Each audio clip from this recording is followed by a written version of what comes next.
गरीब गांव वालों की जादुई नदी।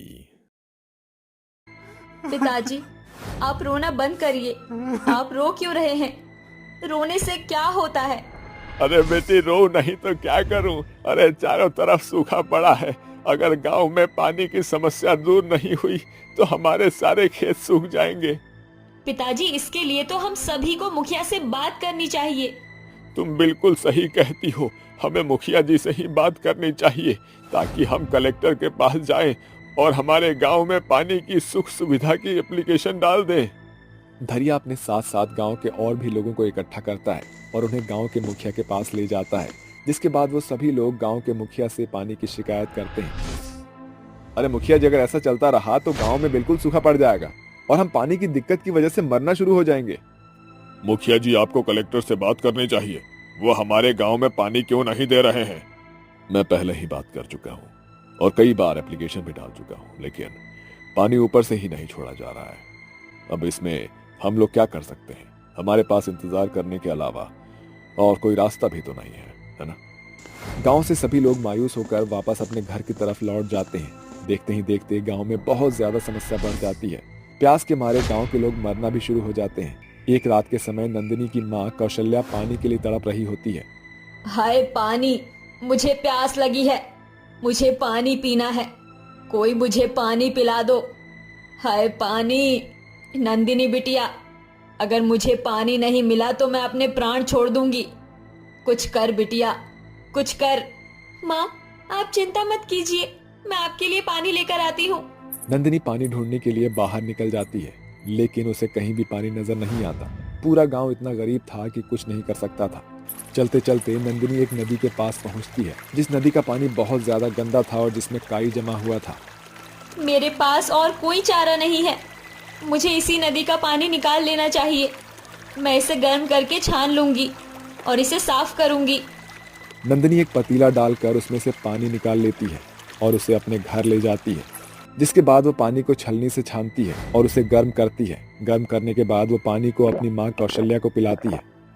बेटा, शुक्र है कि तूने सही समय पर लाकर मुझे पानी पिला दिया, नहीं तो आज मेरे बचने के चांस ही नहीं थे। तभी कौशल्या को रसोई की तरफ कुछ चमकता हुआ नजर आता है। वहाँ क्या चमक रहा है? कौशल्या और नंदिनी रसोई की तरफ जाते हैं, जिसके बाद उन्हें एक पतीला दिखाई पड़ता है। अरे, ये वही पानी का पतीला है जिसमें मैं नदी का पानी लेकर आई थी। पर यह अचानक से सोने का कैसे बन गया? नंदिनी और कौशल्या को कुछ समझ नहीं आता, जिसके बाद कौशल्या कुछ और बर्तन नदी किनारे ले जाती है और एक एक करके उन बर्तनों से नदी का पानी निकालने लगती है। जैसे ही वो नदी के अंदर बर्तन डालती है, नदी के अंदर से एक चमकीली रोशनी निकलती है। देखते ही देखते बर्तन सोने में बदल जाते हैं।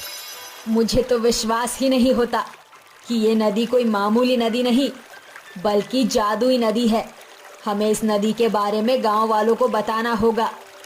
अगले दिन जैसे ही सवेरा होता है, कौशल्या गांव के सभी लोगों को इकट्ठा करती है और नदी के बारे में बताती है। उस नदी में जितने बर्तन डालो उतने ही सोने में बदल जाते हैं। पहले तो मुझे अपनी आंखों पर विश्वास नहीं हो रहा था। फिर मैंने उसके अंदर दोबारा से एक बर्तन डालकर देखा।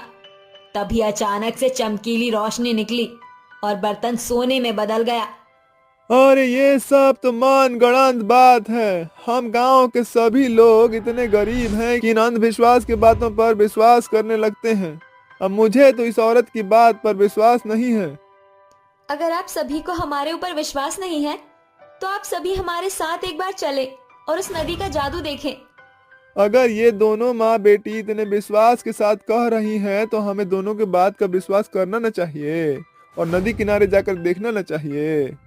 मनोहर की बात मानकर गांव के सभी लोग नंदिनी और कौशल्या के साथ नदी किनारे पहुंच जाते हैं, जिसके बाद मनोहर एक बर्तन उठाता है और नदी के अंदर पानी में डाल देता है और फिर उससे पानी निकालने लगता है। जैसे ही बर्तन नदी के अंदर डालता है, नदी के अंदर से क्षण के लिए रोशनी निकलती है, जिसके बाद वो बर्तन देखते ही देखते सोने में बदल जाता है। अरे वाह, ये तो सचमुच अद्भुत है जी। मैंने तो ऐसा कभी जिंदगी में नहीं देखा है। ये तो कोई मामूली नदी नहीं है, बल्कि जादुई नदी है। लेकिन ये नदी जादुई कैसे है? इसके पीछे का राज क्या है भाई? मनोहर इतना कहता ही है कि तभी उसके सामने नदी के अंदर से एक देवी माँ प्रकट हो जाती है। ये कोई मामूली नदी नहीं, बल्कि एक जादुई नदी है और ये नदी सदियों से यहाँ पर बनी हुई है। इस नदी में 7 नदियों का पानी आता है लेकिन किसी कारणवश इस नदी के पानी को एक साधु ने श्राप दे दिया था।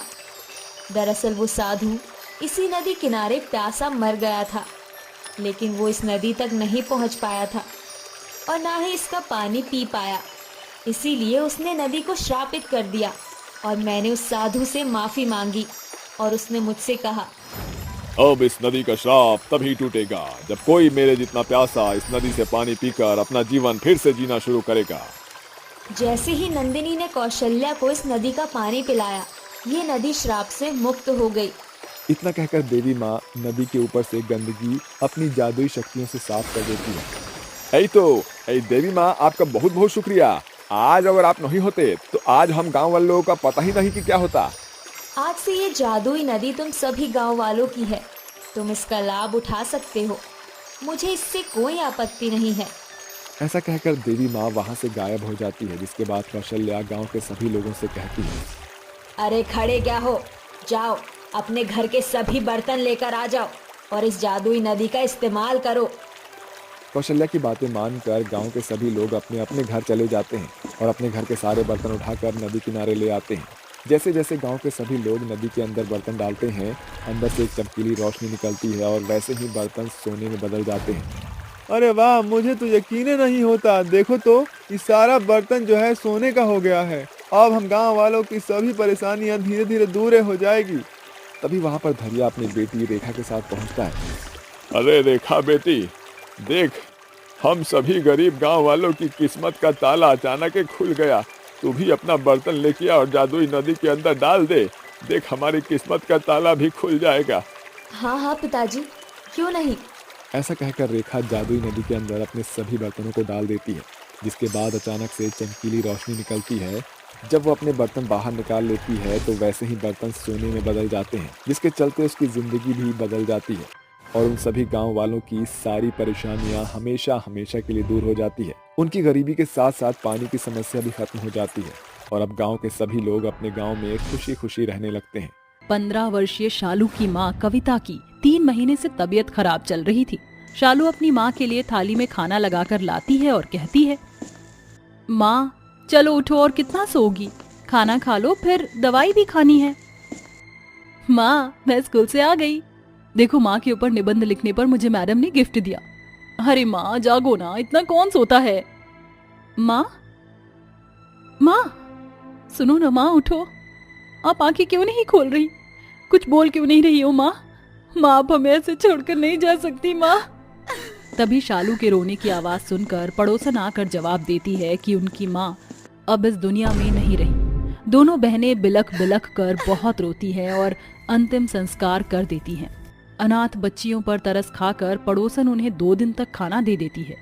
जैसे ही तीसरे दिन वह उनके दर जाती है और कहती है, काकी भूख लग रही है, कुछ खाने को मिलेगा क्या। अरे तुम दोनों गरीब अनाथ बहनों ने मेरे घर को होटल समझ रखा है। जो तुम जब भी आओगी तो खाना खिला दूंगी। 2 दिन खिला दिया क्या काफी नहीं है। अब क्या तुम्हारा जिंदगी भर का राशन पानी मैं अपने घर से करूं। मेरे पास तुम्हारे लिए अब कोई निवाला नहीं है, जाकर कहीं और से इंतजाम करो। ठीक है काकी। पड़ोसन चंपा की कटी बातें दोनों बच्चों के दिल पर तेजी से वार करती हैं। दोनों बहन रोते हुए नदी की ओर पहुंचकर अपनी माँ को याद करने लगती हैं। तभी 8 साल की छोटी बहन प्राची कहती है, दीदी आपको भी मेरी तरह माँ की बहुत याद आ रही है ना। हाँ प्राची, माँ के बिना कुछ अच्छा नहीं लग रहा। दीदी क्या मैं आपकी गोद में अपना सर रख लूं? माँ होती तो वो ऐसे ही किया करती थी। हाँ रख ले, तेरा जब भी मन हो मेरी गोद में सर रख लेना, पूछने की जरूरत नहीं है। छोटी इस नदी को देख रही है, इसका बहता जल कितना शांत है, जैसे ये अपने आसपास पौधों को खुश रखता है। बिल्कुल इसी तरह हमारी माँ भी थी। हाँ दीदी, पर दीदी अब हम कैसे रहेंगे, मुझे बहुत भूख लग रही है, कुछ बना दो ना दीदी। ठीक है घर चल, मैं बनाती हूँ कुछ, पता नहीं घर में कुछ होगा भी या नहीं। दोनों बहनें घर पहुँचती हैं। शालू कुछ बनाने जाती है पर वहाँ राशन के डिब्बे खाली पड़े थे। ये देखकर वो कहती है, हे भगवान, अब हम गरीब अनाथ बहनों का क्या होगा। माँ भी हमें छोड़कर चली गई, घर में भी कुछ नहीं है।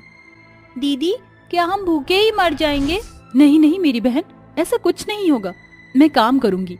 वो देख, माँ की सिलाई मशीन रखी है, उन्होंने मुझे सूट सिलना सिखाया था, वही काम करके हम अपना पेट पालेंगे। ऐसा कहकर शालू अपनी माँ की सिलाई मशीन निकालकर धूल मिट्टी हटा देती है और एक बोर्ड पर सूट सिलवाने की सूचना लिख देती है। ये देखकर आसपास के लोग शालू से सूट सिलवाने आते हैं। अरे बेटा शालू, मुझे शादी में जाना है, जरा मेरा सूट सिल दे।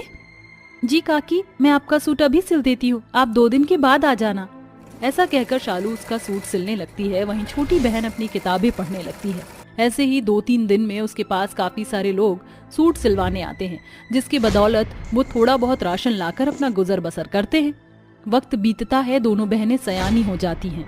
जहाँ दोनों एक ही कॉलेज में पढ़ा करती थी, शालू सूट सिलकर ही सारा खर्च उठाया करती थी। तभी प्राची अपनी बहन के पास आकर कहती है, दीदी मेरे कॉलेज में फैंसी ड्रेस कंपटीशन है, आप मेरे लिए इतना अच्छा सूट बनाओ कि उस फैंसी ड्रेस कंपटीशन में मैं जीत जाऊं। पता है, फर्स्ट प्राइज वाले को विनर में 5,000 रुपए मिलेंगे। पर प्राची, तू उन पैसों का करेगी क्या? दीदी वो सोचा नहीं। छोटी चिंता मत कर, ऐसा सूट बनाऊंगी कि उस कंपटीशन में तू ही फर्स्ट आएगी। शालू ये कहकर अपनी बहन के लिए बाजार से एक सुंदर सा कपड़ा लाकर उसमें नग मोती जड़ देती है, जिसके बाद वो एक सुंदर सा सूट तैयार करती है। ये पहनकर प्राची कहती है, अरे वाह दीदी, आपने तो इतना अच्छा सूट बनाया है कि सच में आज तो मैं ही फर्स्ट आने वाली हूँ। शुक्रिया दीदी, आप बहुत अच्छी हैं। आपने मेरा बचपन से कितना ख्याल रखा है। पर दीदी, इसका कपड़ा और आपने जो इसमें सामान यूज किया वो तो काफी महंगा आता है, आप सस्ता सा बना देते। नहीं, अपनी बहन के सूट में मैं कोई कमी नहीं रखना चाहती थी, क्योंकि वह कंपटीशन तुझे जीतना है ना। वो तो शुक्र है कि तेरा सूट बन गया, तभी सिलाई मशीन टूट गई। अब उसमें भी खर्चा आएगा और पैसे सारे खत्म। अब जा, वरना लेट हो जाएगी। जी दीदी।